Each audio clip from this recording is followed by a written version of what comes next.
Alright guys, my name is Chavez and welcome to my YouTube channel Gomology Academy। तो आज हम इस video में बात करने वाले हैं व्हाट इज़ स्टॉक मार्केट। तो मुझे इंस्टाग्राम पे मैसेज आते रहते हैं, मेरे खुद के फ्रेंड्स भी मुझसे बार बार पूछते रहते हैं, यार शाविद बताओ कि स्टॉक मार्केट क्या है, कैसे काम करती है, और हमको भी थोड़ा पैसा इन्वेस्ट करना है अपना, हमको भी प्रॉफिट बनाना है मार्केट से। तो मैं उनसे कहता हूँ अक्सर कि आप लोग यूट्यूब वगैरह पे जाके सीख लीजिए, क्योंकि मैं उनको टाइम नहीं दे पाता हूँ। उसके अलावा मुझको कुछ लोग ये अक्सर पूछते हैं, क्या इन्वेस्टमेंट से पहले या ट्रेडिंग से पहले बेसिक नॉलेज लेना ज़रूरी है? भाई मैं उनसे कहता हूँ बहुत ज़्यादा ज़रूरी है। आप ज़िंदगी में कोई भी काम करेंगे तो उससे पहले आपको उसकी बेसिक नॉलेज होना बड़ी ज़रूरी है। ठीक है, अगर आपको किसी चीज़ की बेसिक नॉलेज नहीं होगी तो आप कोई भी काम कर पाएंगे ज़िंदगी में। आप समझ लीजिए, अगर आपको इंजीनियर बनना है तो आप 20-25 साल पहले पढ़ाई करते हैं, उसके बाद आप इंजीनियर की डिग्री ले पाते हैं, उसके बाद आप उस प्रोफेशन में एंटर होते हैं। और अल्टीमेट गोल क्या होता है? अल्टीमेट गोल होता है आपको पैसा बनाना है। ठीक है, और स्टॉक मार्केट के अंदर तो आप एंटर इसलिए हो रहे हैं ताकि पैसा कमा सकें, पैसा बना सकें। करेक्ट। तो आज हम इस वीडियो में यही बात करने वाले हैं कि व्हाट इज स्टॉक मार्केट और काम कैसे करता है, कि हम किस तरीके के ट्रेडर हैं, हमको किस तरीके की मार्केट में इन्वेस्टमेंट करना चाहिए, कि ट्रेडिंग करना चाहिए। हम कुछ काफ़ी मेजर टॉपिक्स को आज कवर करने वाले हैं। तो आपको वीडियो पसंद आएगी और आपकी नॉलेज में कुछ ना कुछ वैल्यू तो ज़रूर ऐड होने वाली है इस वीडियो के एंड तक। तो इस वीडियो को एंड तक देखिएगा, और वीडियो को शुरू करने से पहले आप इस चैनल को सब्सक्राइब कर दीजिएगा और वीडियो को लाइक कर दीजिएगा, ताकि हमको और ज़्यादा मोटिवेशन मिले, और ज़्यादा कंटेंट और ज़्यादा नॉलेजेबल वीडियो बनाने का थोड़ा सा मोटिवेशन चाहिए होता है। ठीक है, तो चलिए शुरू करते हैं। मैं आपको टैबलेट पे लेके चलता हूँ।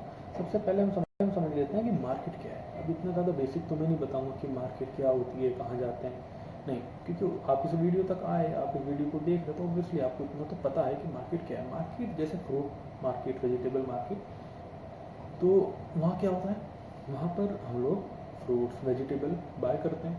ठीक है, इसी तरीके से स्टॉक मार्केट क्या होता है, स्टॉक मार्केट क्या होता है। अब ऑब्वियसली स्टॉक मार्केट के अंदर फ्रूट्स और वेजिटेबल तो मिलेंगे नहीं, तो स्टॉक मार्केट में क्या मिलता है? स्टॉक मार्केट के अंदर मिलते हैं शेयर्स। ठीक है, स्टॉक मार्केट के अंदर मिलते हैं शेयर्स। बहुत से लोग इसको इक्विटी भी कहते हैं। ठीक है, बेसिकली शेयर और इक्विटी का मतलब होता है किसी भी कंपनी की ओनरशिप आपको मिल रही है। यानी कि अगर आप किसी कंपनी के शेयर्स को बाई कर रहे हैं, तो यानी कि आप उस कंपनी की ओनरशिप को ले रहे हैं। ठीक है, यहाँ तक एकदम आपकी बात समझ आ गई। अब बात कर लेते हैं कि ये कैसे, मतलब शेयर होता क्या है आखिर, मतलब कि हमें नहीं समझ आया शेयर क्या है, तो मैं आपको बता देता हूँ। जैसे किसी कंपनी के पास कोई कंपनी है XYZ, ठीक है, और इसके पास 10,000 शेयर्स हैं। ठीक, और इस कंपनी के 100 शेयर्स, या मान लीजिए आप 1000 शेयर्स आपके पास हैं। ठीक, तो मतलब क्या हुआ कि आप उस कंपनी में 1000 शेयर्स के पार्टनर हैं। ठीक है, यानी कि ये 1000 शेयर कितना हुआ? 100% हुआ। तो 1000 शेयर कितना होगा? 1000 शेयर होगा 10%। बेसिकली शेयर को बाई करने का मतलब होता है कि आप उस बिजनेस में पार्टनर बन रहे हैं। तो आपकी जैसे XYZ कंपनी है, इसके अंदर आपने 1000 शेयर बाई किए, तो आप कितने परसेंट के पार्टनर हो? आप यहाँ पर हुए 10% के पार्टनर हुए उस बिजनेस के अंदर, उस कंपनी के अंदर। ठीक है, समझ आ गई शेयर से इक्विटी क्या होती है? बेसिकली ऑनरशिप, जो हम पार्टनरशिप किसी भी कंपनी में लेते हैं। दूसरी बात कर लेते हैं कि कंपनी को जो है ज़रूरत क्यों पड़ती है शेयर बेचने की। बेसिकली जैसे हमने XYZ कंपनी की हम बात कर रहे थे, कंपनी XYZ है जो कि अभी कहाँ पर काम कर रही है? ये खाली इंडिया में काम कर रही है। ठीक है, ये इंडिया में काम कर रही है। अब इसको अपना बिजनेस एक्सपेंड करना है, कहाँ पर? जापान में। ठीक, जापान में एक्सपेंड करना है तो उसको पैसे की ज़रूरत पड़ेगी। तो पैसे लेने के लिए कहाँ जाएगा? पैसे लेने के लिए बेसिकली 3 जगह जा सकता है। सबसे पहले ये जाएगा बैंक के पास। ठीक, दूसरा ये जाएगा रिलेटिव्स के पास, यानी कि फ्रेंड्स के पास। ठीक है, और फ्रेंड्स के पास, तीसरा ये जाएगा पब्लिक के पास। ठीक है, बैंक से ये पैसा इसलिए नहीं लेगा क्योंकि यहाँ पर बहुत ज़्यादा इंटरेस्ट हाई होगा, तो बैंक से ये पैसा नहीं लेगा।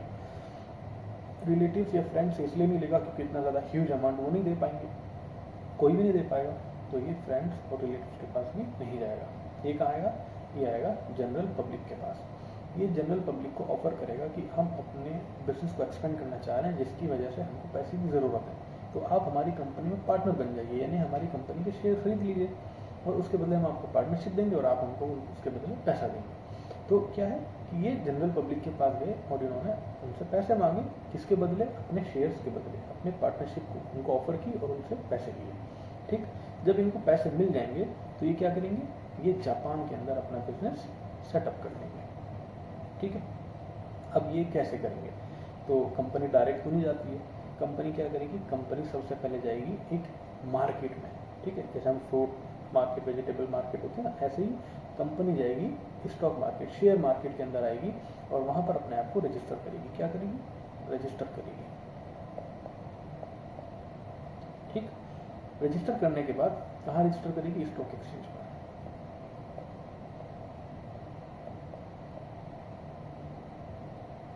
ठीक, और फिर वहां से जनरल पब्लिक को ऑफर करेगी। क्या ऑफर करेगी? अपने शेयर्स। तो उस शेयर्स को जो कंपनी पहली बार जनरल पब्लिक को शेयर्स ऑफर कर रही होती है, तो उसको कहते हैं आईपीओ। क्या कहते हैं? आईपीओ। ठीक, अभी क्या है कि कंपनी XYZ थी, जिसको कंपनी जापान में एक्सपेंड करनी थी, अपना बिजनेस सेटअप करना था, तो पहली बार में तो उसने जनरल पब्लिक को ऑफर किया आईपीओ के जरिए, यानी इनिशियल पब्लिक ऑफरिंग के जरिए, और उनसे पैसा ले लिया और जापान के अंदर अपना बिजनेस एक्सपेंड कर लिया। अब कंपनी चाहती है कि ये जापान से आगे जाए और ये कहाँ पर? ये यूएई में अपना बिजनेस एक्सपेंड करे। कहाँ करे? यूएई में, यानी कि यूनाइटेड अरब एमिरेट्स में।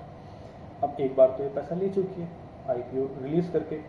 ठीक है, जैसा कि यहाँ पर आपने देखा।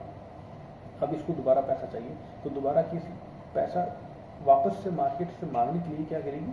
ये एफपीओ रिलीज करेगी। एफपीओ का मतलब क्या होता है? फ्रेश पब्लिक ऑफरिंग, यानी कि जब कंपनी दूसरी बार मार्केट में पैसा उठाने के लिए आती है तो वो एफपीओ रिलीज करती है, यानी कि फ्रेश पब्लिक ऑफरिंग रिलीज करती है और मार्केट से पैसा ले लेती है और उसके बदले उनको शेयर और पार्टनरशिप दे देती है। ठीक, समझ गए? अब ये स्टॉक एक्सचेंज होता क्या है? ये स्टॉक एक्सचेंज होता क्या है? स्टॉक एक्सचेंज बेसिकली एक मार्केट है। वहाँ मार्केट क्या है? जैसे कि स्टॉक एक्सचेंज होते हैं एनएससी और बीएससी। ठीक, ये स्टॉक एक्सचेंज है। यहाँ पर कंपनी क्या होती है? रजिस्टर्ड होती है। क्या होती है? रजिस्टर्ड होती है। ठीक है, कंपनी रजिस्टर्ड होती है और यहीं से हम सारे शेयर्स बाय और सेल करते हैं। ठीक है, समझ गया? एनएससी मतलब नेशनल स्टॉक एक्सचेंज और बीएससी मतलब बॉम्बे स्टॉक एक्सचेंज। हम ज़्यादातर एनएससी में ट्रेड करते हैं क्योंकि एनएससी के अंदर क्या है? हमारे पास हाई वॉल्यूम होता है। क्या होता है? हाई वॉल्यूम होता है कंपैरेटिवली बीएससी के। ठीक है, यहाँ पर हमको बायर और सेलर बहुत आसानी से मिल जाते हैं। आगे बढ़ने से पहले हम देख लेते हैं कि ट्रेडिंग क्या होती है। ठीक है, व्हाट इज ट्रेडिंग?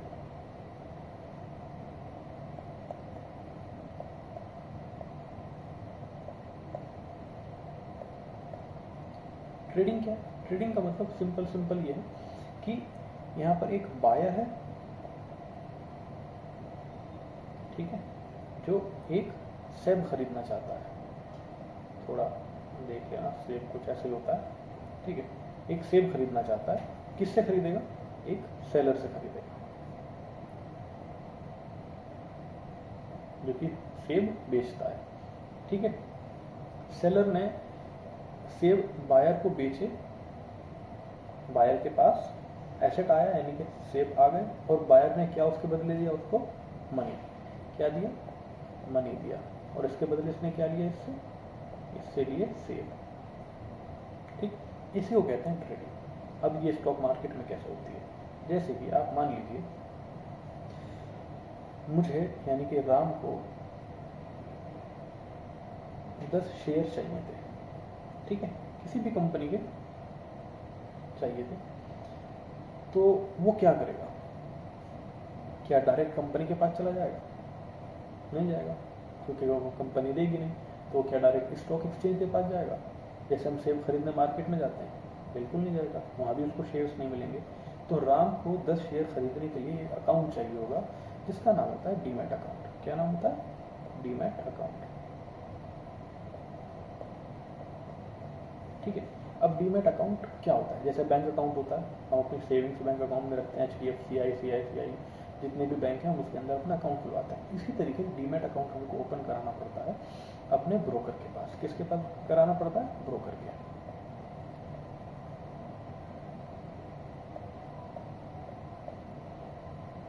ठीक है, कहाँ कराना पड़ता है? ब्रोकर के पास।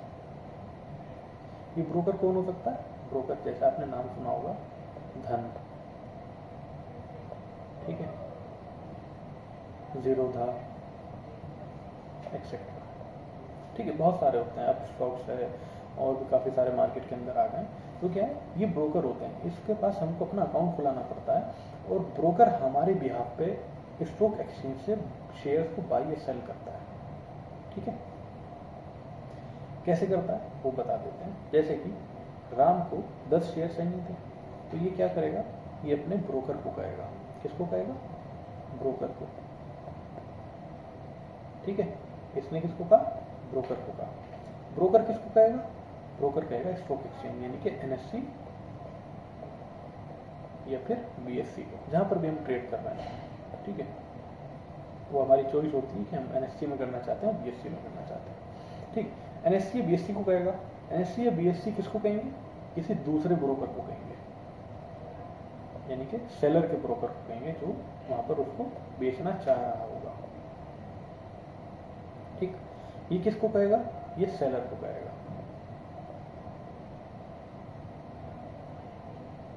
ठीक। अब क्या होगा? सेलर अपने 10 शेयर जो बेचना चाहता था वो अपने ब्रोकर को देगा, वो ब्रोकर अब स्टॉक एक्सचेंज को देगा, स्टॉक एक्सचेंज मेरे ब्रोकर को लाकर देगा और मेरा ब्रोकर मेरे अकाउंट में वो 10 शेयर को डिपॉजिट कर देगा। तो इस प्रोसेस को ही स्टॉक मार्केट के अंदर क्या कहते हैं? ट्रेडिंग कहते हैं, ठीक है। इसी तरीके से होती है। पहले आप अपने ब्रोकर के पास जाएंगे, ब्रोकर अपने आपके स्टॉक एक्सचेंज के पास जाएगा, वो किसी सेलर के ब्रोकर के पास जाएगा और वो अपने सेलर के पास जाएगा। तो इसी प्रोसेस से हम अपने शेयर्स बाय या सेल करते हैं, ठीक है। आगे चलते हैं। अब इसके बाद हम जान लेते हैं कि हम किस तरीके की ट्रेडिंग करें, ठीक है। ट्रेडिंग कई तरीके की होती है। तो सबसे पहले हम मेजर 3 टाइप ऑफ ट्रेडिंग देख लेते हैं। Major 3 type of trading.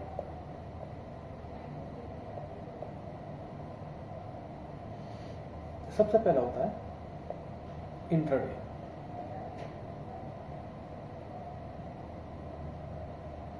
ठीक है। दूसरा होता है स्विंग, ये लोग इसको पोजिशनल भी कहते हैं, ठीक। तीसरा होता है हमारा इन्वेस्टमेंट,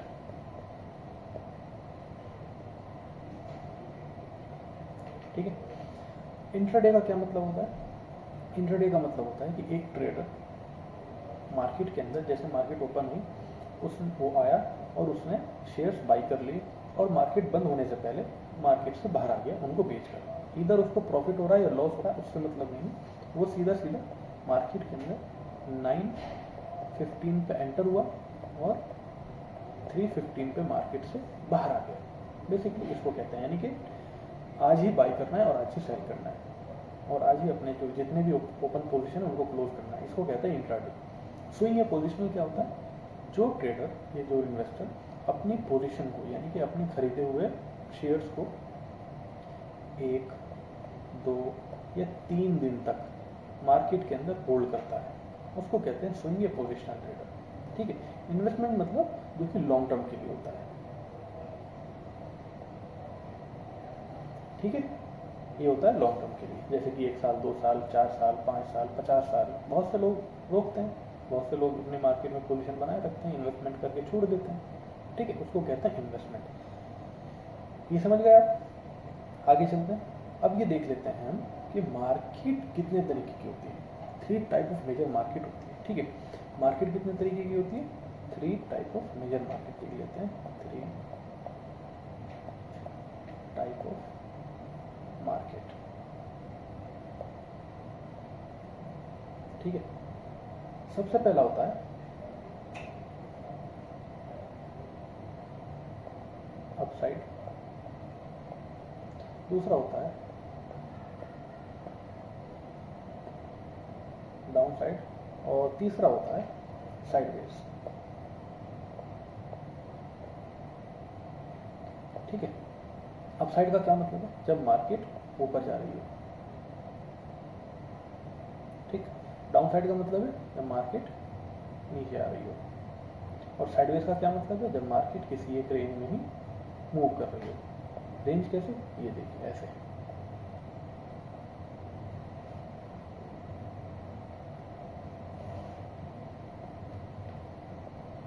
ठीक है। इसको कहते हैं टाइप ऑफ मार्केट, यानी कि मार्केट अगर ऊपर जा रही है तो वो अप साइड हो गई है, नीचे जा रही है तो डाउन साइड के लिए जा रही है, और एक ही रेंज में अगर फंस कर रह गई तो उसको साइडवेज या फिर चौपी मार्केट कहते हैं, ठीक है। कैसे पहचानें कि अप साइड कौन सी है, डाउन साइड कौन सी है, तो जब मार्केट इस तरीके से स्ट्रक्चर बनाती है, ठीक, तो यहाँ क्या होता है, यहाँ पर लोअर हाइज बनते हैं, लोअर हाइज बनते हैं, और ऊपर हायर हाइज बनते हैं,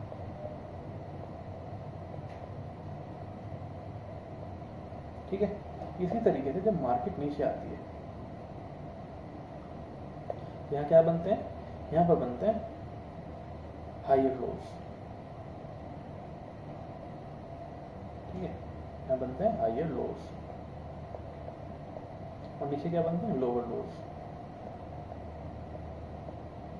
ठीक है। ये होता है डाउन साइड के अंदर। हमारे पास क्या बनता है, नीचे लोअर लो और ऊपर बनता है हायर लो, और साइडवेज के अंदर कुछ नहीं बनता, वो सीधा एक रेंज, एक कंसोलिडेशन फेज में रहती है, उसी मार्केट उसी रेंज में फंसी रहती है। तो ये आप समझ गए, अप साइड, डाउन साइड और साइडवेज। आगे हम देख लेते हैं कि हमारे पास सेगमेंट कौन कौन से होते हैं, टाइप ऑफ सेगमेंट। ये भी 3 तरीके के होते हैं,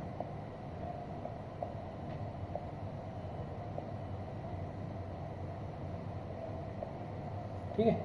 सेगमेंट मतलब बेसिकली हम जब मार्केट के अंदर जाते हैं तो हमको कुछ चीज़ें सुनने के लिए मिलती हैं, जैसे कि सबसे पहले सुनने के लिए मिलता है इक्विटी, दूसरा मिलता है कमोडिटी, ठीक है, और तीसरा मिलता है फ्यूचर एंड ऑप्शंस। इक्विटी मतलब शेयर्स, ठीक है। कमोडिटी मतलब गोल्ड, ऑयल या फिर सिल्वर। फ्यूचर एंड ऑप्शंस क्या होता है, बेसिकली ये कॉन्ट्रैक्ट्स होते हैं, इसके बारे में बहुत आगे पढ़ेंगे, बहुत ज़्यादा डिटेल और टेक्निकल हो जाएगा, तो इसको अभी रहने देते हैं। हम खाली ये देख लेते हैं कि हमको इक्विटी यानी कि शेयर सुनने के लिए मिलता है, ये सेगमेंट्स होते हैं, या फिर दूसरा होता है कमोडिटी, ठीक है। आप समझ गए, शेयर मतलब वही पार्टनरशिप, हम जब किसी कंपनी के शेयर बाई करते हैं तो यानी कि उस कंपनी में पार्टनरशिप बाई करते हैं, ठीक। आगे चलता है, आगे चलने से पहले मैं आपको कहना चाहूँगा, अगर आपने इस चैनल को अब तक सब्सक्राइब नहीं किया तो चैनल सब्सक्राइब कर दीजिएगा और वीडियो लाइक कर दीजिएगा, क्योंकि आपकी नॉलेज में बहुत ज़्यादा वैल्यू एडिशन होने वाली है, ठीक है। इस वीडियो को एंड तक देखिएगा और आपकी नॉलेज में बहुत ज़्यादा वैल्यू एड होगी, ठीक है। ऑलराइट, तो अब आगे चलते हैं। पार्टिसिपेंट्स कौन कौन होते हैं, ठीक है। पार्टिसिपेंट 3 ही होते हैं, 3 पार्टिसिपेंट्स,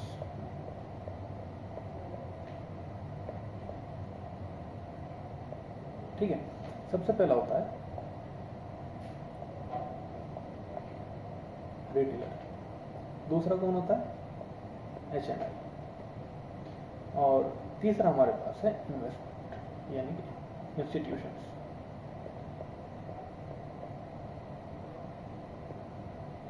ठीक है। रिटेलर मतलब आप और हम जो 50 लाख, 1 लाख, 5 लाख कैपिटल से मार्केट के अंदर इन्वेस्टमेंट या ट्रेडिंग करते हैं। HNI मतलब जिनके पास 500, 1000, 2000 ऑफ करोड़ रुपीज़ होते हैं, वो लोग कौन कहलाते हैं, HNI कहलाते हैं, ठीक है। इंस्टीट्यूशंस कौन होते हैं, इंस्टीट्यूशंस वो होते हैं जो एक ऑर्गेनाइजेशन है जो लोगों का पैसा कलेक्टिवली मार्केट के अंदर इन्वेस्ट करते हैं। जैसे हम म्यूचुअल फंड में इन्वेस्ट करते हैं, ठीक है, तो वो क्या है, वो स्टॉक मार्केट के अंदर ही इन्वेस्ट करते हैं और दूसरे अलग अलग जो सेगमेंट्स हैं उनके अंदर इन्वेस्ट करते हैं। तो इंस्टीट्यूशन का सबसे बेस्ट एग्जाम्पल है जैसे LIC क्या है, एक इंस्टीट्यूशनल इन्वेस्टर है। उसमें क्या होता है कि वो लोग मार्केट के अंदर जब भी बाई या सेल करते हैं तो वो एक साथ नहीं करते, मार्केट को धीरे धीरे ड्राइव करते हैं। कैसे कि अगर इंस्टीट्यूशनल इन्वेस्टर्स में सॉरी इंस्टीट्यूशनल इन्वेस्टर्स ने अगर मार्केट के अंदर एक साथ अपना पैसा डाल दिया तो मार्केट प्रॉफिट हो जाएगी, या अगर मार्केट के अंदर से एक साथ पैसा निकाल लिया तो मार्केट क्रैश हो जाएगी। तो इसलिए इंस्टीट्यूशनल इन्वेस्टर जो होते हैं वो बहुत ज़्यादा बड़ी ऑर्गेनाइजेशंस होती हैं जिनके पास बहुत अंधा पैसा होता है मार्केट के अंदर इन्वेस्ट करने के लिए या वहाँ से निकालने के लिए, ठीक है। आखिरी चीज़ हम देख लेते हैं, हमने ये तो देख लिया कि हम स्टॉक मार्केट के बारे में जान गए कि कैसे होती है, क्या होती है, सेगमेंट्स क्या हैं, ठीक है, टाइप ऑफ ट्रेडर कौन कौन से होते हैं, इन्वेस्टमेंट और जो हमने ऊपर सब पढ़ा। अब हम देख लेते हैं कि हम कोई भी शेयर कैसे पता करें कि हम कब बाई करना है या कब सेल करना है, ठीक। तो हम ये आखिरी टॉपिक को डिस्कस कर रहे हैं, तो इसको देख लेते हैं, टू टाइप ऑफ एनालिसिस।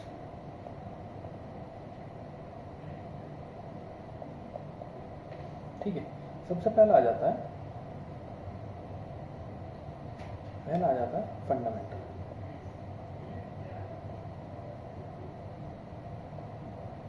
ठीक, और दूसरा आ जाता है टेक्निकल।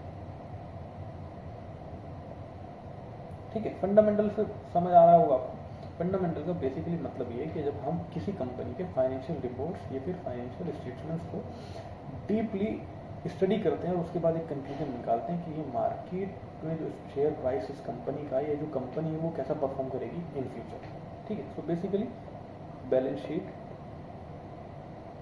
और अदर फाइनेंशियल रिपोर्ट्स,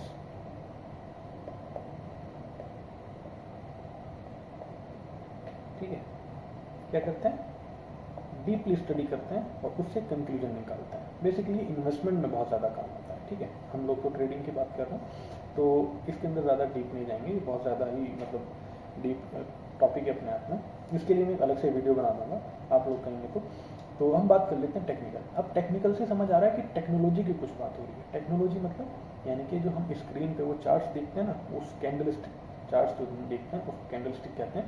तो उन चार्ट्स पे हम अपने एनालिसिस करते हैं, है ना, उस चार्ट्स को एनालाइज करते हैं और उससे हम एक कंक्लूजन निकालते हैं कि मार्केट में जो शेयर प्राइस है इस कंपनी का वो ऊपर जाएगा कि नीचे जाएगा, ठीक है। तो टेक्निकल एनालिसिस बेसिकली दो चीज़ों पर डिपेंड करता है।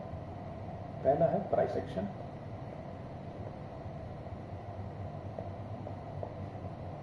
और दूसरा है इंडिकेटर्स।